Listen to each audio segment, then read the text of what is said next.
Allez, ça y est, oh, c'est parti. Bon, alors écoutez, là, j'ai préparé un mini-show. Oh là là là là. Bon, j'espère que je vais arriver jusqu'au bout. C'est tout ce que je vous demande. C'est de rester jusqu'à la fin.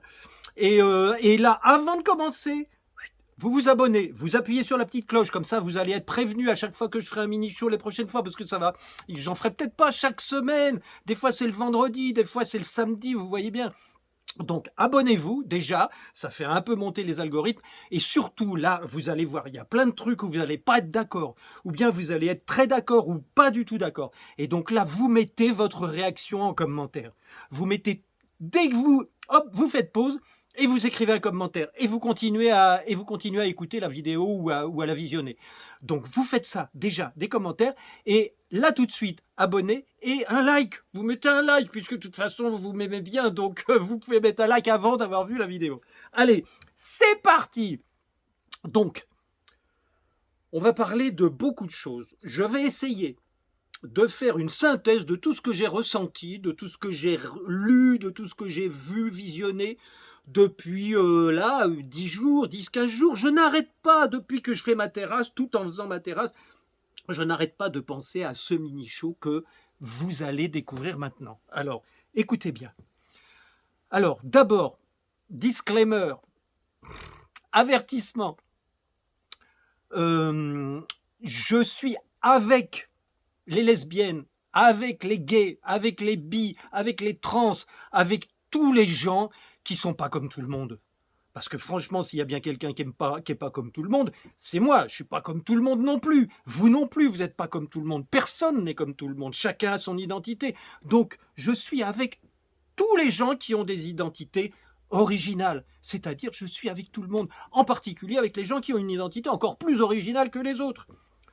Et alors, bon, ben, leur goût pour la sexualité, mais ça, mais allez-y, allez-y. Entre adultes, on est consentant, on fait ce qu'on veut. Voilà.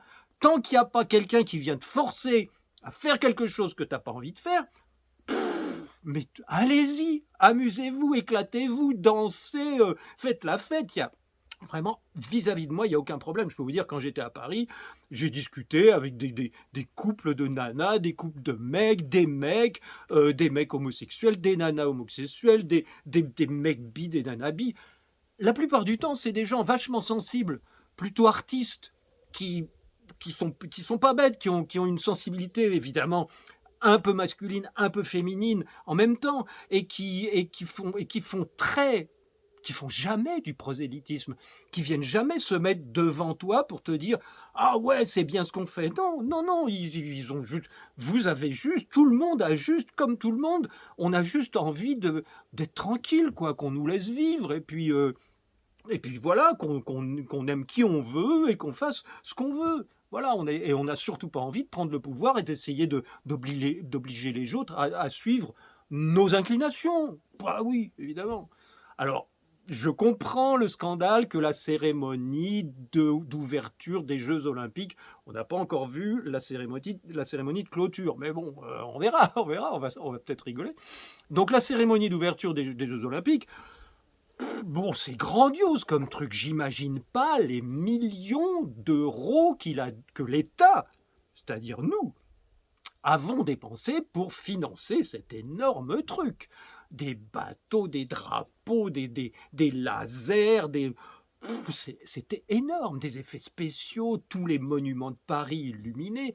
Et cette cérémonie, elle était pleine de moments très artistiques, de moments finalement très beaux, et puis pleine de symboles aussi. Bon, évidemment, Marie-Antoinette avec sa tête coupée, du sang partout, le cheval qui court sur la Seine. Alors évidemment, le cheval, tout le monde a dit c'est le cheval de l'Apocalypse. Alors est-ce que c'est le premier ou le quatrième, on ne sait pas trop, c'est un peu compliqué. Et puis alors évidemment, la Seine, c'est E accent grave N-E, c'est-à-dire la cena, le dernier repas du Christ. Qui a été retravaillé avec comme un gag, quoi. comme un gag avec une grosse dame en Jésus. Alors non, attendez, c'était pas la scène, c'était le festin des dieux. Vous avez vu, c'est un tableau qui est à Dijon, dans un musée. Bah oui, mais si vous regardez la note du musée de Dijon, bah ça dit que le festin des dieux c'est inspiré de la scène de Léonard de Vinci. Bon, mais peu importe, on s'en fout. Voilà, c'est un gag, c'est une parodie. Il y a un mec, il y a un schtroumpf, enfin c'est Philippe Catherine, qui est déguisé en schtroumpf, enfin qui est tout bleu, en maillot de bain, qui chante, on aime bien être tout nu, tout nu. Bon, c'est délirant, c'est décadent, bon, si vous voulez, mais c'est pas ça, moi, qui m'a troublé. C'est pas ça. Bon, il y a une gamine en plein milieu avec tous les gens qui dansent, qui se caressent et tout. Ouais, bon. Mais c'est pas ça qui m'a troublé. Moi, il y a autre chose qui m'a troublé. C'est que, et peut-être vous l'avez ressenti, même si vous avez aimé le spectacle, c'est que ça ressemble quand même à une publicité. Ça ressemble quand même à une publicité pour un futur particulier, pour un mode de vie particulier, pour une philosophie, on pourrait dire une idéologie, c'est-à-dire un ensemble d'idées, de prévisions particulières. Ça ressemble un peu à de la propagande, quoi. À de la propagande pour quelque chose de précis, pour un projet précis. Ça me rappelle un peu la devise qu'on voit sur, je ne sais plus quel, c'est les francs-maçons ou des billets de banque, je ne sais plus, Ordo ab chaos. C'est-à-dire qu'il y a une espèce de publicité, de propagande pour un genre de chaos, de laisser-aller, qui date pas d'hier. Hein. L'Empire romain, quand il s'est cassé la gueule, ça a duré pendant plusieurs décennies. La chute de l'Empire romain, et justement, les empereurs, ils allaient se prostituer dans les rues, les riches romains mangeaient des raisins en croquant les grappes allongées sur des tapis. Bon, c'était la décadence. C'est pas nouveau. Mais bon, c'est une forme de projet. Mais ce projet-là, moi, il m'a quand même pour moi, il ressemble quand même à une propagande pour quelque chose qui doit venir après. Un espèce de nouvel ordre. Oui. Novo Ordo Seclorus, le nouvel ordre des siècles, le nouvel ordre.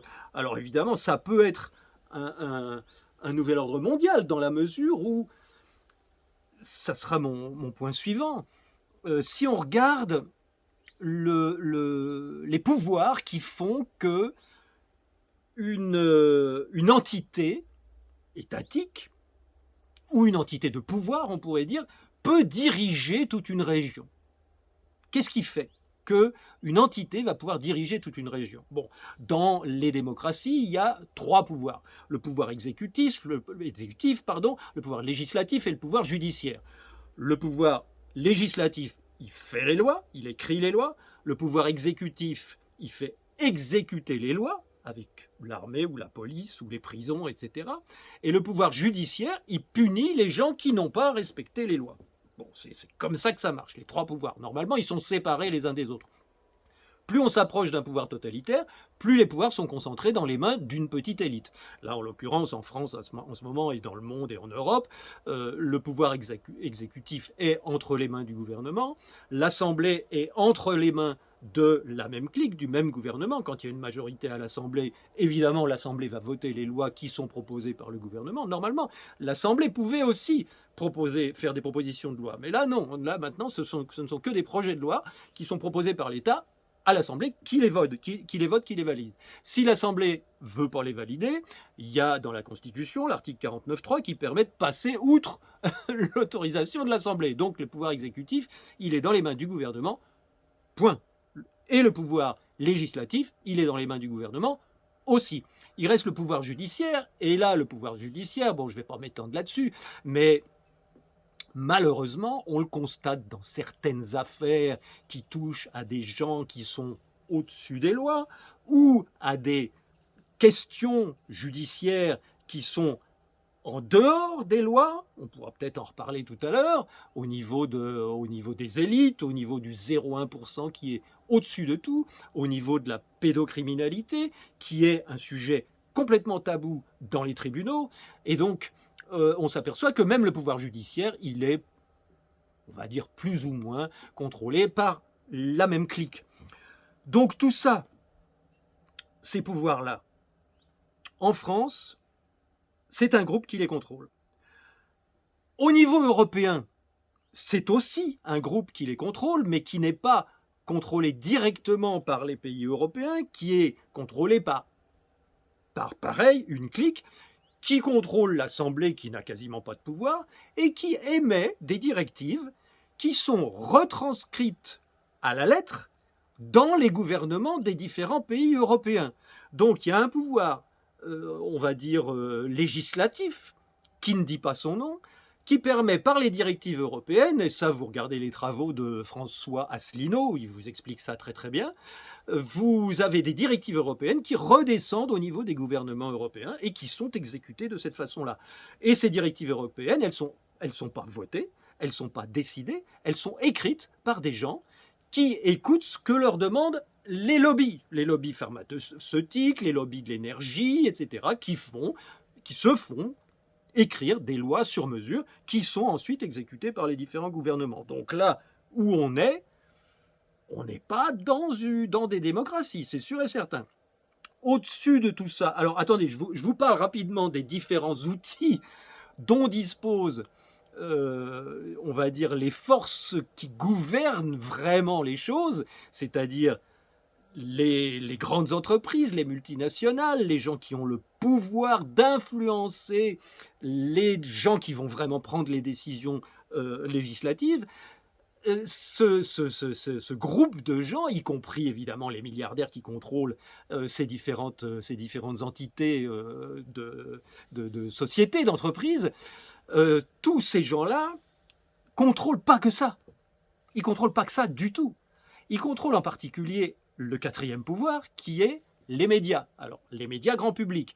En ce moment, maintenant, là, depuis l'avènement de Twitter, X en particulier, bon, avec YouTube, avec certaines restrictions, parce qu'il y a énormément de censure, vous le savez bien, dans la plupart des réseaux sociaux. Mais bref, avec l'avènement d'Internet, c'est toujours impossible de rééquilibrer la propagande qui est diffusée par les médias mainstream, on va dire, les médias les plus importants, qui sont subventionnés la plupart du temps par l'État. Ces médias-là diffusent une parole, diffusent ce qu'on appelle dans le langage politique des éléments de langage, c'est-à-dire des phrases, des mots-clés, du vocabulaire particulier, qui est repris dans tous les journaux, toutes les chaînes de télévision et toutes les radios, et donc qui fait un matraquage publicitaire permanent auprès de la population. Et malheureusement, quand on est matraqué toute la journée par des éléments de langage identiques, eh ben on finit par les répéter quand on est avec ses copains. Eh oui, bah oui, c'est comme ça que ça marche. Vous savez, je ne sais plus qui nous a parlé là récemment, je crois que c'était Candace Owens. Intéressez-vous à Candace Owens, une américaine, une énorme journaliste qui se bat justement sur ce front-là, le front du journalisme indépendant. Elle nous rappelle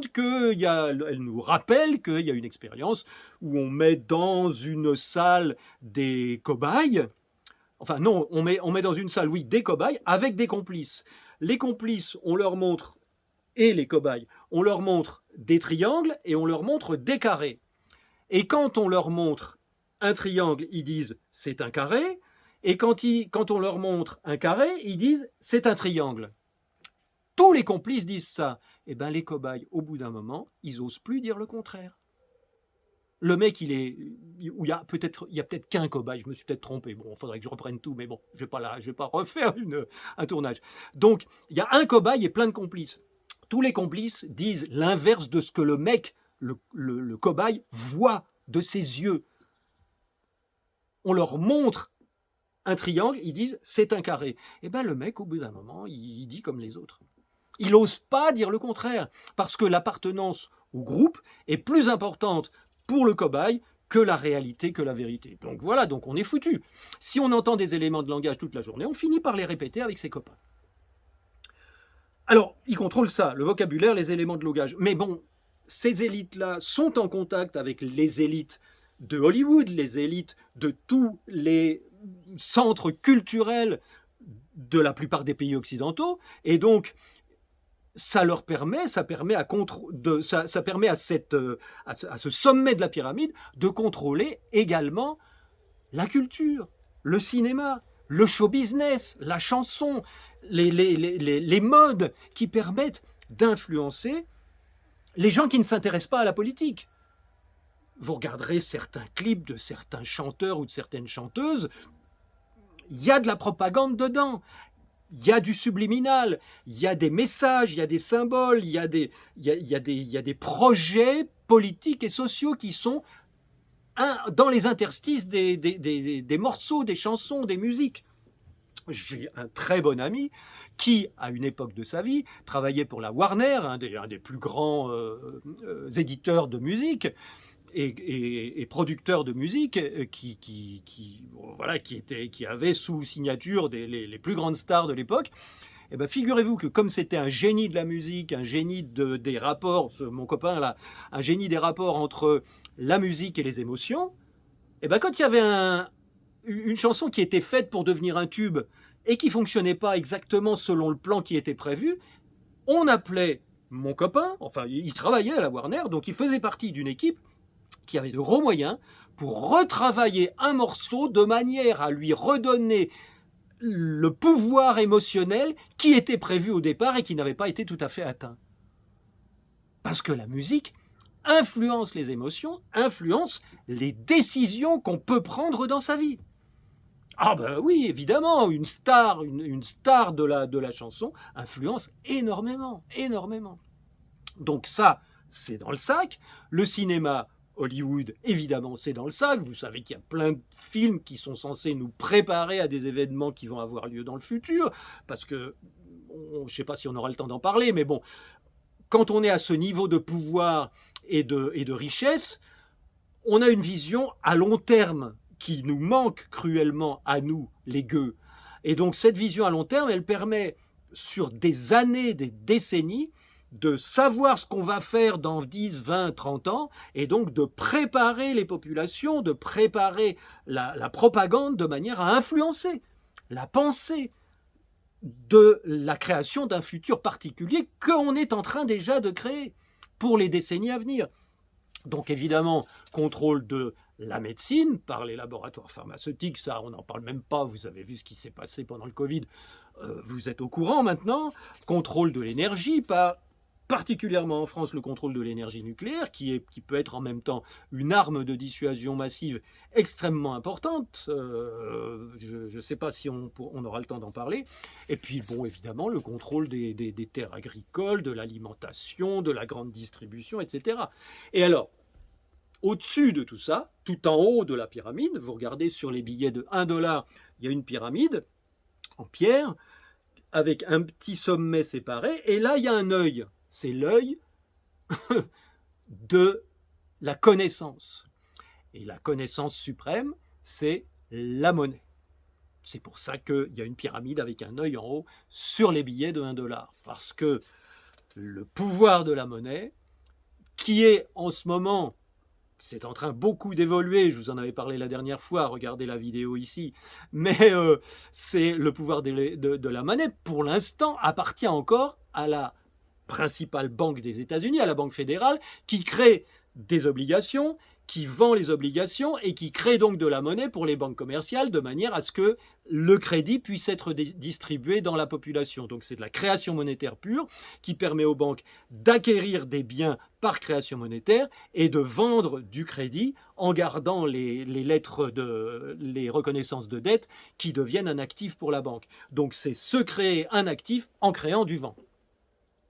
Se créer une nouvelle richesse en créant des chiffres sur des comptes bancaires. Donc ça, c'est un déséquilibre majeur dans la population. Et évidemment, le pouvoir bancaire, il est au sommet, au-dessus de ça. Parce que c'est le pouvoir bancaire, comme je l'ai souvent dit, qui va créer et décider à notre place quel va être le futur, quelle va être notre futur. Avec la création monétaire, ça permet de payer tout le monde et donc d'avoir le contrôle de ce qui va se passer dans le futur. Alors, qu'est-ce qu'on a en face de tous ces pouvoirs-là? Qu'est-ce qu'on a en face de ces multinationales, ces milliardaires, ces créateurs de monnaie, ces banquiers qui sont bien au-dessus des milliardaires, puisqu'ils n'ont pas de problème ils n'ont pas besoin de créer une entreprise, puisque quand ils ont besoin d'une entreprise, ils la financent et elle se crée toute seule, avec des gens qui travaillent, dont c'est dont c'est la vie, dont c'est le projet. Donc tous les milliardaires sont coincés avec au-dessus d'eux une création monétaire dont ils dépendent absolument. Bon. Donc qu'est-ce qu'on a, nous, à présenter en face de ça? Ce sont des outils de prédation énormes. Eh bien, on n'a pas tellement de moyens. Mais en même temps, on a des moyens extrêmement puissants, qui ne sont pas très nombreux, mais qui sont très puissants. À l'époque des temples à Sumer, en Mésopotamie, il n'y avait pas de monnaie. Il y avait des tablettes qui permettaient de noter ce qui rentrait au temple et donc qui allait être consommé par les prêtres qui distribuaient la parole des dieux, et ce qui sortait du temple, c'est-à-dire ce qui allait permettre aux populations de fabriquer, de cultiver les ressources qui allaient être offertes au temple. Les tablettes, c'est ça. C'est une comptabilité de ce qui rentre et de ce qui sort du temple. Et donc évidemment, il y a une prédation, puisque les populations sont obligées de produire plus que pour leur propre consommation, puisqu'il faut nourrir les gens qui ne produisent pas. Bon, alors, plus ils sont endettés, c'est-à-dire plus leur valeur propre diminue, parce qu'ils n'arrivent pas à fournir tout ce qu'il faut au centre de prédation, leur valeur propre diminue, donc ils se trouvent endettés envers le centre de prédation, surtout s'il y a un problème, un problème climatique à un moment donné et que la récolte est moins bonne, alors qu'ils devaient donner leur récolte ou une partie de leur récolte ou une partie de leur production au temple, ils ne peuvent pas. Donc ils sont débiteurs vis-à-vis du temple. Et puis ça s'enchaînait avec les années, débiteurs, puis encore une mauvaise année, encore débiteurs, et puis la dette augmente tout le temps. Donc les tablettes, elles ne sont pas parfaitement équilibrées, puisqu'il faut amener des ressources supplémentaires chaque fois. Eh bien, dans ce cas-là, le pouvoir lui-même, c'est-à-dire le prêtre en chef, ou le roi, ou l'empereur de l'époque, peu importe, disait « on efface les tablettes ». On efface les dettes. On fait un jubilé. Donc là, c'est pas la peine, vous êtes esclave, mais c'est pas la peine de nous vendre votre fille ou votre fils. Gardez votre fils, gardez votre fille, et on efface les dettes et on recommence à zéro. Vous restez dans votre champ, vous recommencez à produire pour nous, vous recommencez à nous donner la moitié, le tiers, le quart de votre récolte. Vous continuez à fabriquer des trucs pour nous, et puis vous n'avez pas besoin de nous vendre votre fille ou votre fils. Ça s'appelait le jubilé. C'était tous les 50 ans, et à chaque génération, quand les populations étaient trop endettées, les empereurs et les rois, par simple réflexe de survie, disaient « Attends, si on continue comme ça, ils vont se barrer ». Parce que c'était la deuxième solution, de foutre le camp dans la campagne et puis d'aller démarrer une autre vie ailleurs, de se sauver. Parce qu'à l'époque, il y avait de la place partout, on pouvait aller loin du centre de pouvoir, on pouvait s'échapper du système à l'époque. Et donc, ne partez pas, disait le centre de pouvoir, restez, parce que j'ai besoin de vous pour manger à ma faim, parce que je suis incapable de cultiver, je suis incapable de faire ce que vous faites, et j'ai besoin de vous pour faire la guerre, pour se protéger de nos ennemis. Et j'ai besoin de vous pour fabriquer les systèmes d'irrigation, pour cultiver, pour faire que ça tourne et que tout tourne bien. Donc, vous pouvez rester. Et tous les 50 ans, il y avait un jubilé. Mais bon, quand il n'y a pas de jubilé, les gars, ils se barraient à la campagne. Dans la République d'Athènes, c'était un petit peu différent. Et là, la République d'Athènes reposait sur la présence de très nombreux esclaves qui permettaient à la population athénienne, d'avoir un niveau de vie extrêmement important et de pouvoir vivre en travaillant très peu et en faisant travailler à leur place des esclaves. C'est un peu notre cas à nous les Occidentaux quand on fait travailler des gamins dans les mines de coltan pour fabriquer nos téléphones. C'est le même principe. Mais bon, à l'époque, ça marchait très bien. Ça a déclenché en 400 avant Jésus-Christ l'émergence des philosophes, de Socrate en particulier, et des philosophes qui l'avaient précédé. Et donc, Socrate a commencé à foutre la merde. Socrate a commencé à dire, non mais attendez les jeunes, venez voir là, on est tous des esclaves, vous êtes en train de vous faire avoir par un gouvernement qui est en train de vous exploiter, qui ne repose que sur la prédation, et donc venez à l'agora, écoutez-moi, et moi je vais vous dire, il faut être libre, il faut vous défendre, il faut faire ce que vous avez envie de faire, il ne faut pas vous soumettre aux diktats d'un gouvernement ou d'un État qui vous fait croire qu'on est en démocratie. Non, non, non, ça ne marche pas comme ça. Et écoutez les lois. Et ben le Socrate, ça lui a coûté la vie. Bon, après, quand il a bu la ciguë, il a dit bon, moi, je connais les lois. Les lois m'ont dit si tu pervertis la jeunesse, eh bien, tu seras condamné à mort. Eh ben moi, je suis un bon Athénien, j'obéis aux lois. Tiens, et toc, passe-moi la ciguë. Il a bu la ciguë, il est mort. Mais bon, c'était une forme de suicide, d'acceptation de la mort, un peu comme Jésus 400 ans après. Donc, attendez, parce que là, ce qui est important, c'est qu'on constate que face à une prédation destructrice, une prédation qui finit par détruire tout le tissu social de la région où elle se trouve, en face, on a une philosophie qui commence à dire « Écoutez ce que dit le Dieu ». Socrate parlait comme ça, il disait « le théos, le Dieu ». Et enfin, c'est ce que Platon a écrit après. Bon, après, Platon, il a remis à sa sauce ce qu'avait dit Socrate, parce que Platon, il l'avait écouté peut-être, mais bon, il ne se souvenait pas mot à mot de ce qu'avait dit Socrate. Mais enfin, bref. Donc, on ne sait ce qu'a dit Socrate que par ce qu'a écrit Platon. Un peu comme on ne sait ce qu'a dit Jésus que par ce qu'ont écrit les évangélistes après lui. Donc, Socrate a commencé un petit peu à secouer le cocotier. Et on s'aperçoit que 400 ans après, en plein milieu de l'Empire romain, qui est beaucoup plus prédateur que la démocratie athénienne, évidemment, puisque l'Empire romain, c'est un empire qui ne peut survivre qu'en augmentant sa zone de prédation. Parce que, évidemment, quand il y a un centre de pouvoir qui consomme des choses sans jamais rien produire, c'est-à-dire qui ne fait que prélever à la périphérie de l'Empire ce qui va être consommé au centre de pouvoir, en l'occurrence à Rome et dans la région de Rome, évidemment, il y a plein de gens qui s'agglutinent autour du centre de pouvoir pour servir le pouvoir, parce que, on va y revenir, la difficulté quand on est face à de la prédation comme ça, c'est que ça attire, c'est contagieux. On va le voir tout de suite. Mais là, en face à l'Empire romain, on a un mec avec 12 potes qui monte un truc. Alors, est-ce qu'il revient de l'Inde? Est-ce qu'il a rencontré des disciples du Bouddha qui faisaient le même travail que Socrate et le même travail que Jésus en l'an 33 ou 30 après Jésus-Christ? Le Bouddha, à l'époque, en Inde, qui faisait le même travail, parce qu'en Inde, il y avait des cités-États qui étaient évidemment aussi des centres de pouvoir avec un prélèvement extrêmement difficile à supporter. Et donc, Bouddha donnait le même message. Cultivez votre spiritualité, cultivez votre présence au tout, rejoignant ainsi pas les religions, mais la spiritualité de base de l'être humain, dans la préhistoire et dans l'immédiat début d'histoire, qui était tout simplement une religion animiste. Anima, l'âme.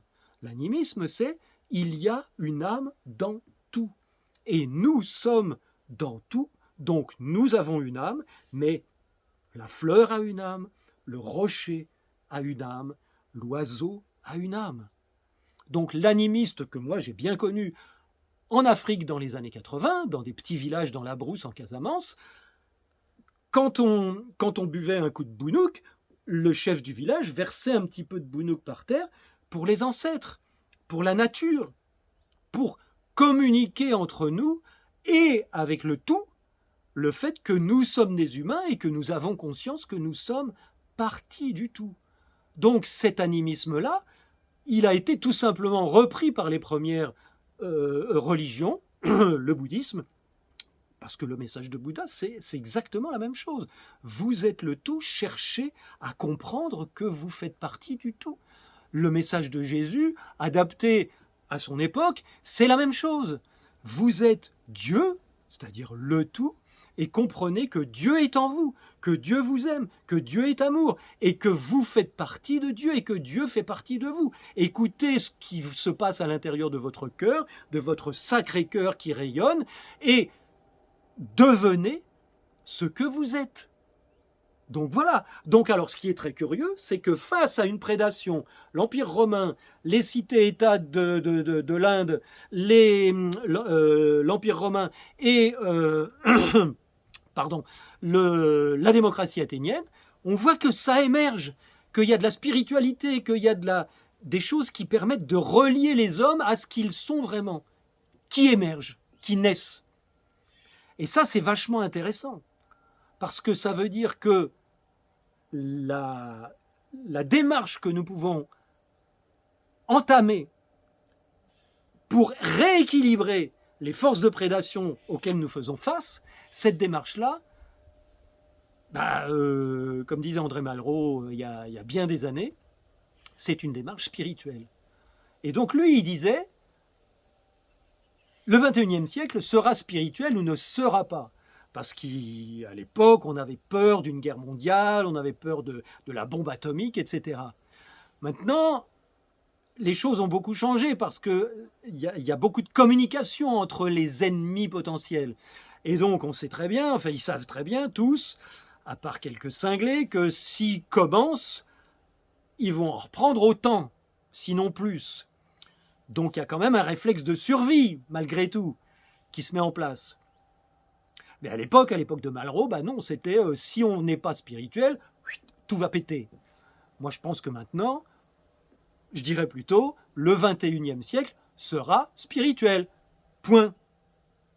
Parce que le 21e siècle sera ce que nous en ferons, et nous en ferons quelque chose qui va nous permettre de nous reconnecter les uns aux autres, avec la nature, avec le ciel, avec la mer, avec les végétaux, avec les animaux, avec tout ce qui nous entoure. Donc, comment on fait pour répliquer à ça? Parce que pour l'instant, on ne dit rien.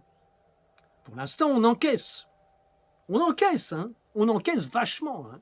Parce que là, ils nous en mettent. Hein. Et pourtant, il n'y a rien de caché. Hein. Il n'y a rien de caché. C'est pas un complot. Hein. Klaus Schwab, quand il a écrit The Great Reset, ça a été publié, moi je l'ai acheté, vous pouvez l'acheter, il est encore sur Internet, vous achetez le bouquin, tout est écrit dedans. Yuval Harari, il a écrit, c'est le philosophe, je dirais en titre, des mondialistes qui vont vers ce nouvel ordre mondial qui est souhaité par eux, mais pas forcément par nous, par les autres, par la population entière. Eh bien, Yuval Harari, écrit des bouquins où il détaille parfaitement, clairement, la marche à suivre.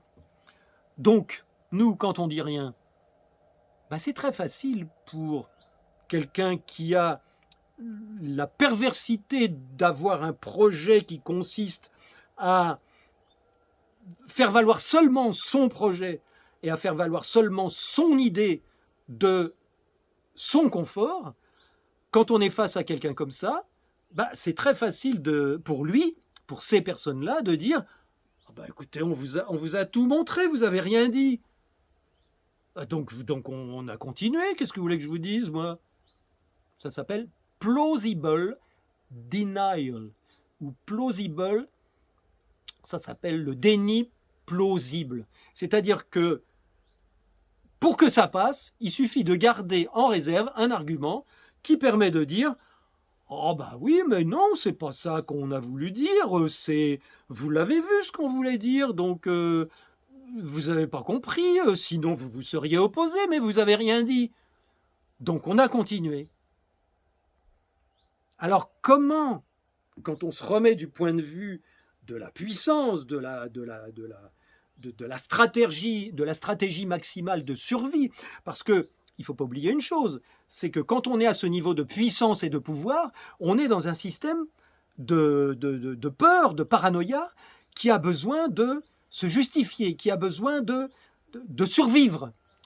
La plupart des gens qui ont des projets qui pensent uniquement, qui sont parfaitement égocentrés, ce sont des gens qui ont peur de la foule, qui ont peur des ennemis, qui ont besoin, si vous voulez, d'être dans un état permanent de lutte maximum. Mais de lutte pourquoi? Pas pour faire du mal, de lutte pour rester en vie, de lutte pour survivre, de lutte pour transmettre leur gène à leur descendance. Et donc, quel est le moyen pour ce genre de pensée? Vous pouvez faire une petite pause là si vous voulez, moi je bois un petit coup, on fait une petite pause.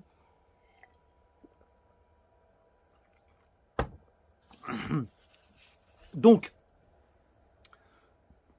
comment des ultra riches, comment des milliardaires, gouvernés par des super milliardaires qui ne sont pas milliardaires, mais qui sont simplement créateurs de milliards, qui sont tout en haut de la pyramide de la prédation, qui sont les prédateurs ultimes. Comment on fait pour s'opposer, pour résister à une morale religieuse ou spirituelle? Comment on fait finalement pour résister à sa conscience, à ce qui serait bien, à une sorte de paradis qui permettra à tout le monde de vivre en harmonie? Comment on fait pour résister à ça? Puisque vivre en harmonie avec tout le monde, c'est pas possible, puisque tout le monde est méchant. Donc, il faut les contrôler, les exterminer, tuer ceux qui nous emmerdent, les censurer. Il faut faire très attention tout le temps. Ça me rappelle cette blague, là. Il y a une blague, tu sais, c'est un mec qui vient de mourir, un politicien qui vient de mourir, il arrive devant Saint-Pierre, mettons, et puis Saint-Pierre lui dit, bon, alors, écoutez, vous êtes très riche, très célèbre, qu'est-ce que vous choisissez, le paradis ou l'enfer? Le mec dit, moi, faites-moi voir, qu'est-ce que c'est? Bon, le paradis, c'est, il l'emmène au paradis. Et le paradis, c'est des champs avec des petites fleurs, des petits chevreaux qui marchent dans le petit champ. Il fait beau tout le temps, il n'y a pas de saison, il fait chaud, il y a des hamacs, il y a des ruisseaux pour boire, il y a des fruits partout. Et le mec dit, bon, ouais, bon, faites-moi voir l'enfer pour voir. Et là, Dieu, on va dire Dieu, lui montre l'enfer. Et là, c'est la fiesta, il y a des mecs qui picolent, il y a des putes partout, il y a du sexe, il y a de la musique, oh là là, le mec il dit, oh, attendez, moi je vais en enfer direct, c'est trop génial, on s'emmerde là au paradis. Et donc le mec meurt. Enfin, je sais pas, je la connais pas bien l'histoire, excusez-moi. Vous la raconterez mieux que moi dans les commentaires si vous voulez, ça serait sympa. Et donc il revient et il dit, bon, écoutez, Dieu lui dit, bon, vas-y, c'est l'enfer, vas-y. Et donc il lui ouvre la porte et là, il y a le désert, il y a le soleil qui tape, il y a du feu partout, il y a des mecs avec des pics pour le piquer. Et le mec dit, mais attendez, mais il n'y a pas de... C'est pas ça du tout que vous m'avez montré. Et Dieu lui dit, oui, mais ça c'était avant les élections. Là maintenant, c'est pas après les élections. C'est peut-être pas ça la chute. Bon, vous verrez bien. Enfin bref, donc quand on a un cerveau qui se dit, on s'emmerde au paradis, je préfère l'enfer. Comment on fait pour convaincre un maximum de gens que l'enfer, c'est vachement bien? C'est-à-dire, comment on fait pour convaincre les gens que ce qui est bien, c'est de pouvoir faire ce qu'on veut, de pouvoir danser si on veut, de pouvoir tuer quelqu'un si on veut, de pouvoir baiser autant qu'on veut, de pouvoir picoler autant qu'on veut, de s'adonner à tous les vices. Bouffer, boire, manger, tromper, mentir, tout est permis. Ah, ça c'est bien ça. Comment on fait pour convaincre des gens de ça? Eh bien, il faut les amener à faire ça. Il faut les amener à être dans cet esprit-là. Mais il faut en même temps que le système qui va nous permettre à nous, les infernaux, d'amener des gens à aimer un système comme ça, comment on va faire pour fabriquer des humains comme ça? Qu'est-ce qui va faire que d'une part on va avoir un système extrêmement solide, extrêmement coopératif entre tous ces gens qui veulent que faire des choses interdites, et comment on va faire pour que ces gens-là s'entendent, pour que ces gens-là ne se lâchent jamais? Eh bien, c'est pas compliqué. On va leur faire faire ce qu'on fait faire aux nouveaux arrivants dans une mafia. Quand il y a un jeune candidat gangster qui veut rentrer dans une mafia, vous êtes peut-être au courant, mais en général, on le fait soit assister à une exécution, à un meurtre, soit procéder lui-même à une exécution ou à un meurtre. Et là, il est pris. Il est attaché à jamais.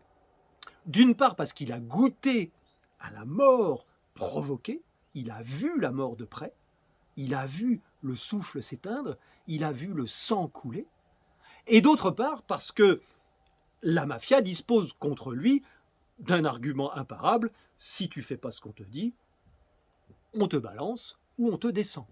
Parce que nous, notre métier, c'est de descendre des gens. On a l'impunité. On contrôle tout, donc on a l'impunité. On fait partie du sommet de la pyramide de la prédation, et donc on est capable, on a l'impunité, on a le droit de tuer qui on veut, et bien sûr on a le droit de te tuer toi. Donc, quelle est la preuve absolue de la loyauté de ce genre de gens? C'est de les amener à commettre un meurtre. Sauf qu'il y a quelque chose de pire que des meurtres. Qu'est-ce qu'il y a dans une société humaine de plus sacré qu'un être humain? Bon, là, on est dans le dur. Hein. Si vous voulez couper, vous coupez. Qu'est-ce qu'il y a de plus sacré qu'un être humain? Un enfant humain. Et là, je m'arrête. Parce que vous irez visionner le film Les Survivantes, si vous avez un cinéma qui le joue encore dans votre région. Vous allez vous renseigner sur le film Les Survivantes, vous allez vous renseigner sur la pédocriminalité de réseau, et vous allez faire vous-même vos recherches. Parce que là, ce n'est pas mon but à moi de vous éveiller là-dessus. Vous savez que ça existe, vous n'avez peut-être pas envie d'en savoir plus, je vous comprends.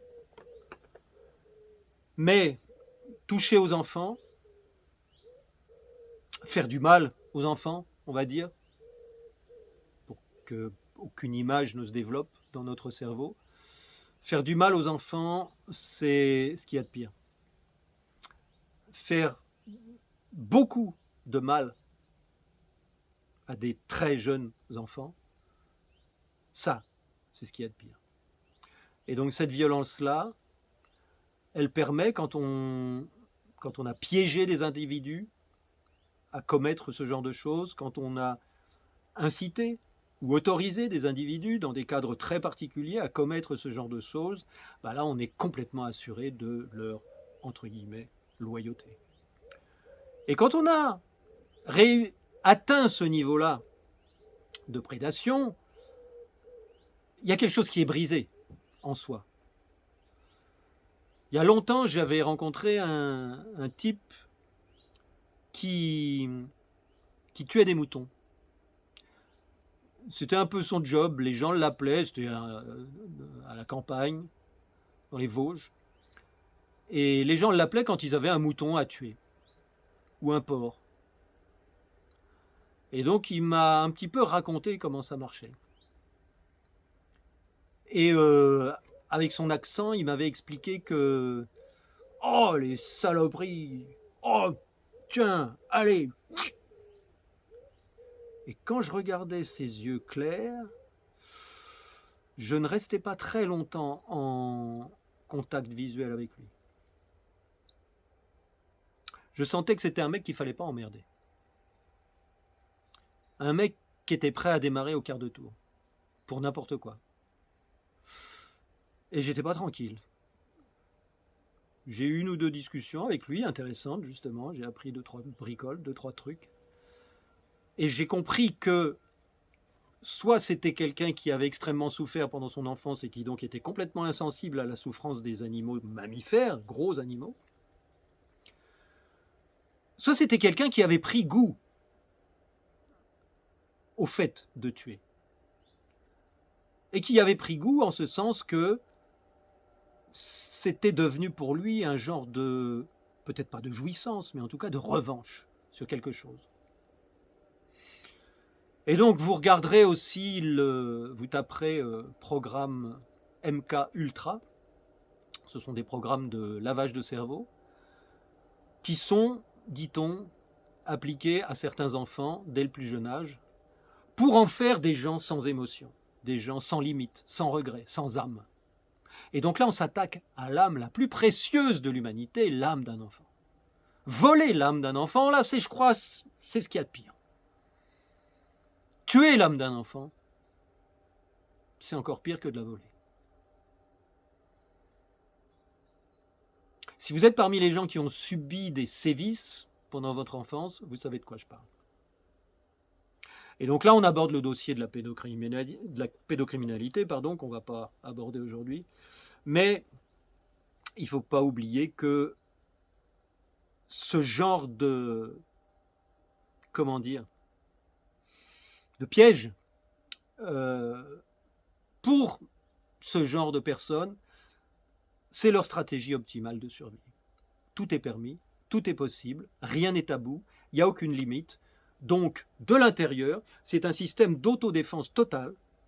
On vit dans un monde brutal et dangereux, donc on est tout le temps en état de légitime défense. On est en état de légitime défense perpétuelle. Notre survie d'abord, aucun problème. S'il faut tuer, alors là, pas de problème. On le fait. Ou on paye quelqu'un pour le faire à notre place. De l'intérieur, de l'extérieur, évidemment, c'est une perversité monstrueuse, c'est de la criminalité, c'est de la monstruosité. Et malheureusement, si on approche de ça, on peut en subir la contagion. Mais dans des positions de pouvoir extrêmes, dans des positions où on a besoin d'ordonner, par exemple, d'organiser des massacres, avec des alibis d'autodéfense, avec des alibis de légitime défense, eh bien on a besoin de personnes comme ça. Et là, on se retrouve face à la nécessité d'avoir des psychopathes dans une société complètement déséquilibrée comme celle-ci. Si vous vous souvenez de la série Dexter, le psychopathe était utile, puisque le psychopathe, qui n'a aucune émotion, qui est capable de tuer n'importe qui, rétablit finalement l'équilibre de la justice. Parce que s'il y a vraiment une prédation de la part de quelqu'un et qu'on se sent en légitime défense par rapport à ça, il n'y a plus de loi qui compte, il n'y a plus de morale qui compte. On réagit, on tue, on massacre, on extermine. Et donc le programme MK Ultra que vous pourrez étudier, là, ça va, ça ne fait pas trop de désordres mentaux, eh bien vous verrez que c'est un programme qui consiste à créer des traumatismes, à créer des peurs, à faire prendre des produits, à créer des dissociations dans l'âme et dans l'esprit d'un sujet ou d'un enfant. Et donc ces programmes-là permettent d'obtenir des individus qui sont parfaits pour des emplacements où il y a des pouvoirs extrêmes, où des décisions monstrueuses doivent être prises, ou peuvent être prises. Et tout ça avec un fond de duplicité, parce que comment faire passer des individus comme ça face à des populations qui ne savent même pas que ça existe? Eh bien, il faut toujours avoir le moyen d'un déni plausible. C'est-à-dire, il faut toujours avoir la possibilité de dire « Mais qu'est-ce que vous racontez ? Oh, non, mais franchement, vous avez l'esprit tordu. Hein. » Ben oui, attendez, on s'est moqué de la scène, du tableau de Léonard de Vinci avec Jésus. Bon, non, c'était pas la scène. D'abord, c'était le festin des dieux. C'était Dionysos, le Bacchus romain, le dieu du vin et du plaisir. Oh là là.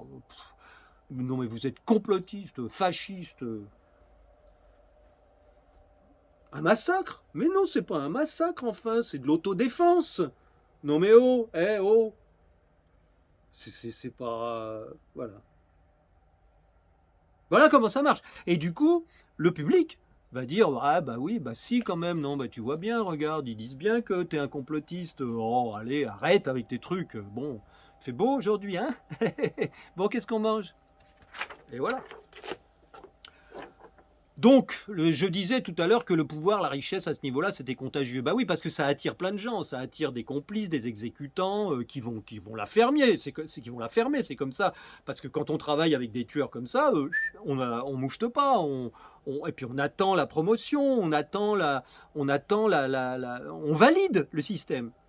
Parce que l'autodéfense, ça crée la domination, ça crée l'extermination, ça crée la conquête, ça crée la sécurité, ça crée l'appropriation, et donc ça crée des lignées, des dynasties. Donc c'est vachement intéressant de se rapprocher des rois, des empereurs qui sont des tueurs, bon d'accord, mais quand même, ils ont plein de fric, ils nous donnent du boulot, et puis ils nous permettent de faire des cérémonies d'ouverture des Jeux Olympiques quand même. Et tout ça en toute impunité. Donc eux, ils ont toujours une carte joker, ils ont toujours un joker, donc ils sont au sommet de la pyramide, mais bon, moi je m'en fous, je travaille pour eux. Eux, ils ont le droit de tuer, de torturer. Eh ben, si ça leur permet de maintenir leur système, bah moi ça me permet de maintenir mon business. Bah oui, mais ça marche comme ça. C'est l'objectif survie pour tout le monde. Alors j'approche de la fin, rassurez-vous. Ça commence à faire long là. On refait une petite pause. Refaites une petite pause pour digérer un peu tout ça. Parce que là, j'arrive au sommet de la pyramide. Au sommet de la pyramide, qu'est-ce qu'il y a? La création monétaire. La création monétaire permet de tout acheter. Tout. Les politiciens, les médias, les radios, on met à la tête de tout ça des complices, enfin des pions, des perroquets, des marionnettes. Et puis, nous, on est au-dessus, au-delà des milliardaires, au-delà de la richesse, puisque c'est nous qui les payons tous. Et donc, nous, qu'est-ce qu'on voudrait? Ben, on voudrait être un petit peu plus tranquille, parce qu'il y a trop de monde. Nous, on est un petit peu comme vous, les gueux, quand vous avez des cafards dans la cuisine. Ou des cloportes dans votre cabane qui mangent les bouts de bois. Qu'est-ce que vous faites? Moi, les cloportes, je prends le bout de bois, je le coupe et je le mets dans les feuillages. Comme ça, ils peuvent manger tranquille. Et il n'y a pas de cafards ici à la campagne, mais quand j'étais en ville, bah, les cafards, je les ramassais puis je les mettais dehors. Mais là, qu'est-ce qu'on fait, nous, les super riches, quand on considère que les gueux, il y en a trop, il y en a partout, ils commencent à se rapprocher de nous, ils commencent à nous envahir, ils commencent à tout détruire parce qu'ils sont trop nombreux. Nous, on détruit rien quand on prend nos jets pour faire 100 bornes. On détruit rien, mais eux, ils n'arrêtent pas de détruire parce qu'on est obligé d'avoir des champs, on est obligé d'avoir de la viande, des vaches qui pètent et tout. Ça détruit la planète. Donc, il faut empêcher les gueux de proliférer. Donc il y a un projet dont forcément vous avez entendu parler, c'est un projet de diminution de la population. Et donc quand on voit le Covid, quand on voit le vaccin, quand on voit les conséquences du vaccin, quand on voit le fait que l'idée derrière l'élite, c'est d'avoir une belle planète toute propre avec plein de campagnes, plein de beaux paysages, plein de belles plages, où il n'y ait quasiment personne, où on puisse se retrouver seulement entre nous, entre milliardaires, avec nos yachts, avec nos jets, et qu'on puisse être tranquille, qu'il n'y ait pas des milliers de gens dans les villes, qu'il n'y ait pas des milliers de gens sur les plages et dans les campagnes et partout, qui nous bousillent le paysage. Et donc, nous, qui sommes capables, en créant de la monnaie, de créer tout ce qu'on veut, eh ben on choisit ceux d'entre vous qui vont dans le bon sens, c'est-à-dire dans notre sens. On veut tout simplement avoir un futur qui nous corresponde. Et donc, comme on n'a pas envie d'être nombreux, nous, on a envie de se reproduire à l'infini, ou même nous de devenir immortels, et donc vous, on n'a plus besoin de vous parce qu'on va avoir des robots qui vont pas nous faire chier, alors que vous, on peut pas compter sur vous, vous allez sans arrêt nous faire peur, vouloir nous attaquer, donc il faut qu'on vous réduise. Donc, ça m'est arrivé une fois en particulier de discuter avec vraiment un mondialiste. C'était un soir, j'étais à Paris, et j'ai eu un coup de téléphone à 9h30 du soir, un téléphone anonyme. C'était un homme avec un accent anglais, très fort, qui m'appelait pour me demander, à l'époque j'étais à fond sur la création monétaire, et donc je faisais des vidéos, et j'expliquais comment fonctionnait la création monétaire, le crédit, etc. Vous regarderez mes vieilles vidéos si vous voulez. À 9h30 du soir, je reçois un coup de fil anonyme, un mec qui m'appelle de je ne sais pas d'où d'ailleurs, et qui me dit « Nous voudrions que vous enlevez vos vidéos de YouTube ». Je dis « Ah bon, mais attendez, je ne suis pas le seul, il y a plein de gens qui parlent de ça. » Il me dit « Oui, mais vous expliquez trop bien. » Et je lui dis, bah oui, mais bon, je peux pas enlever toutes mes vidéos quand même. Il me dit, bah, et je lui dis, laquelle vous ennuie particulièrement? Donc il me donne une des vidéos, il m'indique une des vidéos, et puis à un moment on discute. J'ai passé, je sais plus, 45 minutes avec lui au téléphone. Et à un moment il me dit, un peu comme ça, de but en blanc, mais bon, monsieur Fouché, est-ce que vous ne pensez pas quand même qu'il y a trop de population sur la Terre? Et là, j'ai pas eu le réflexe de lui dire, bah peut-être, mais vous constaterez que dès qu'on arrive à un niveau de santé et de confort donné, le fait d'avoir beaucoup d'enfants s'éteint petit à petit. Et on arrive à une stabilisation. J'ai pas pensé à lui dire ça. Ce qui aurait peut-être pu lui donner un argument pour me dire, ah oui, mais il y a trop de pauvres, ou justement, je lui dis, bah oui, mais il y a trop de pauvres parce que vous êtes là, parce que vous prélevez des ressources dans les pays pauvres, et que du coup les gens où ils sont pauvres, ils ont plus tendance à faire plus d'enfants parce qu'il y a beaucoup de mortalité infantile, et donc ensuite ils ont beaucoup tendance à venir dans les pays industrialisés, c'est-à-dire chez vous ou dans les pays occidentaux, pour aller essayer de récupérer une petite partie des richesses qu'on leur a piquées. Mais bon, j'ai pas eu cette discussion-là. Mais je peux vous dire que justement, j'ai compris ce jour-là qu'une des obsessions des mondialistes, des banquiers en particulier, puisque ce monsieur travaillait évidemment pour des banquiers, avait cette espèce de hantise de l'augmentation de la population des gueux, de l'augmentation de la population des cafards. C'est bizarre, hein? Mais bon. Et donc, voilà, donc quand on crée la monnaie, on est capable de faire aller le futur dans une certaine direction et pas dans une autre. Et donc ce monde-là de l'argent, qui consiste en réalité à rajouter de l'argent sur les comptes de qui on veut, de manière à ce qu'il fasse ce qu'on a prévu, ce qu'on veut qu'il fasse, repose sur une fraude, sur de la triche. C'est de la triche d'avoir de l'argent alors que tu n'as rien vendu. C'est de la triche d'avoir de l'argent alors que tu n'as pas travaillé. C'est de la triche d'avoir de l'argent ou de recevoir de l'argent ou de créer de l'argent pour acheter quelque chose alors que tu n'as rien fait pour obtenir ce quelque chose. Si une banque se crée un crédit pour acheter un immeuble pour changer d'adresse son siège social, cette banque-là se crée du néant 18 millions d'euros pour acheter un immeuble, ou 180 millions d'euros pour acheter un immeuble, ça ne coûte pas plus cher de créer 180 millions que 18 millions. C'est pareil, il y a juste un doigt en plus à taper sur la touche 000. Donc c'est de la triche. Et donc ça crée un déséquilibre monstrueux dans toute la société. Mais ça, regardez mes anciennes vidéos, vous le verrez. Et donc, tricher sur un système de comptabilité mutuelle, c'est-à-dire ton compte baisse, mon compte monte, ou mon compte baisse, ton compte monte, quand on se vend quelque chose, ou quand je te vends mon travail, ou quand tu me vends un produit de ta production, si fait changer cet équilibre-là, alors qu'il n'y a pas eu d'échange réel, c'est de la triche, mon pote. Donc, le système de création monétaire repose sur de la triche. Et la triche, c'est pas bien.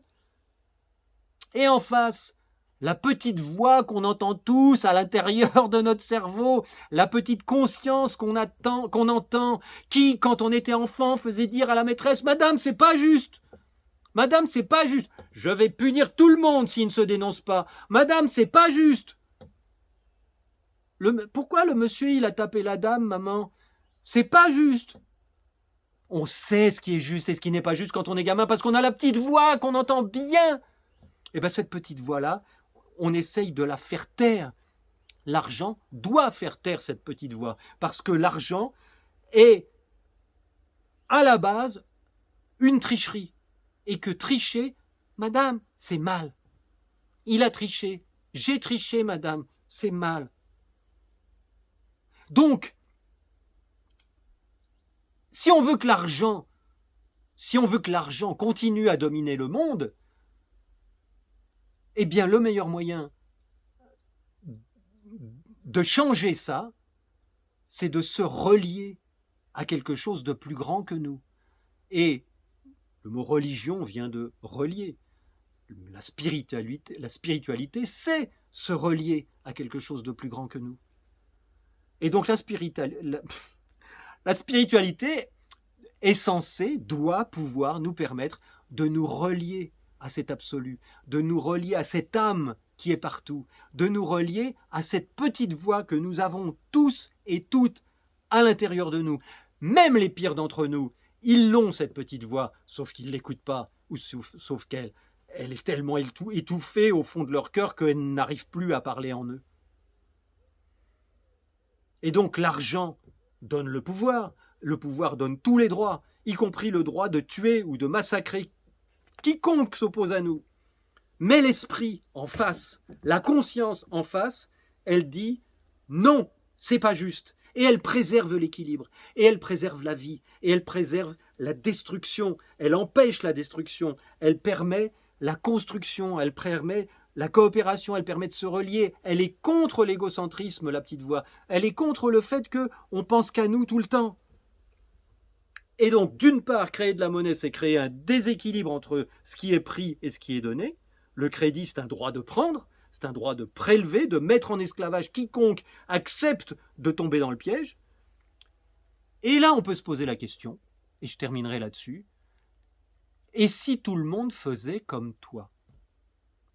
Toi, qui te crée du crédit, qui te crée de l'argent sur ton compte, qui crée de l'argent sur tous les comptes de tous tes copains pour leur permettre de construire ce qui t'arrange. Eh bien, si tout le monde faisait comme toi, qu'est-ce qui se passerait ? Et toi, qui vis à la campagne, qui essaye d'être honnête, qui essaye d'être juste dans ta vie, vis-à-vis de tes enfants, vis-à-vis de tes ascendants, de tes parents, vis-à-vis de tes amis, toi qui essaye d'être bon, d'être équilibré, d'avoir une vie juste, d'être un bon père, une bonne mère, d'être joyeux, de faire le bien, ou en tout cas de ne pas faire de mal. Quand tu sens que ce que tu fais a fait du mal ou ferait du mal, tu essayes de l'éviter ou de le réparer. Qu'est-ce qui se passerait si tout le monde faisait comme toi ? Posez-vous la question. Si vous êtes du côté de la prédation, du côté de l'appropriation illégitime, demandez-vous, qu'est-ce qui se passerait si tout le monde faisait comme vous ? Et si vous êtes du côté de ce qui est équilibré, de ce qui est honnête, de ce qui ne triche pas, de ce qui est le fond de votre cœur, qu'est-ce qui se passerait si tout le monde faisait comme vous ? Posons-nous tous la question. Donc voilà, on est en pleine apocalypse. L'apocalypse, c'est pas la catastrophe. L'apocalypse, ça vient du grec, apo, loin de, sans, S-A-N-S, et kaluptaïn, caché, voilé. Apokaluptaïn, apocalypsis, c'est le fait de sans caché, loin du voile, décaché, dévoilé. C'est ça que ça veut dire, apocalypse. On enlève les voiles. C'est pas une catastrophe. Au contraire. Et donc là, on est en train de dévoiler. Il y a des films, allez voir Les Survivantes. Il y a des journalistes citoyens. Écoutez les gens qui vous expliquent, qui vous dévoilent tout ça. Il y en a plein. Même en français. Il y en a beaucoup en anglais, mais il y en a beaucoup en français aussi. Écoutez les complotistes. Eh oui, les complotistes, les antisémites, les fascistes. Écoutez-les. Essayez. Bon, vous avez vu le Covid. Vous avez vu le couple Macron. Il y a des choses qui clochent dans le Covid. Il y a des choses qui clochent dans le couple Macron. Renseignez-vous. Renseignez-vous sur Zoé Sagan et les livres que ce personnage fictif a écrits, que Aurélien Poirson-Atlan a écrit sous le pseudonyme de Zoé Sagan. Regardez ces livres. J'en ai commandé un là justement. Donc quand je l'aurai lu, je vous raconterai ce qui est raconté là-dedans. Regardez l'intégrale de la cérémonie d'ouverture des Jeux Olympiques. Ne ratez pas la cérémonie de clôture des Jeux Olympiques. Et regardez à quel point tout ce qui cloche en ce moment est en train de se dévoiler, est en train de venir au grand jour. Merci Cloche Fab d'avoir écrit Le Grand Reset. Merci Thomas Joly d'avoir mis en scène la cérémonie d'ouverture des Jeux Olympiques. Merci Macron d'avoir épousé Brigitte. Merci le Covid de nous avoir montré tous les mensonges que le système est capable de nous faire gober. Merci, merci, merci. C'est génial. On est en train de tout découvrir, on en prend plein la gueule, mais le jour où on va décider de se mettre à être profond, honnête, à écouter notre cœur ou à écouter notre âme pour ceux qui y croient, ah comment ça va dépoter les mecs. Et pensez à cette petite phrase. Maman, c'est pas juste. Pensez à ça, franchement. Allez, salut. N'oubliez pas de vous abonner, de mettre un commentaire et de liker. Ciao, ciao. Je vous fais des gros bisous. À la prochaine fois.